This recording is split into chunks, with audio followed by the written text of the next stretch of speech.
பயனாள்கிற நேரத்திலும் விடுதலை வாங்கிய போதினிலும் ஆட்சியில் ஏறிய நம்மவர்கள் அவர் வழி பார்த்து கொண்டார்.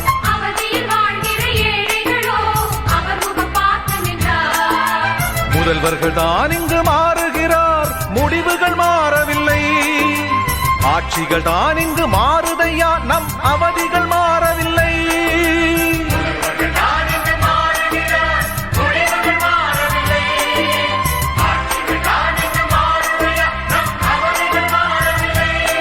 இனி பொறுத்திருந்தால் தடுப்பதற்கு உனக்கென யாரும் இல்லை.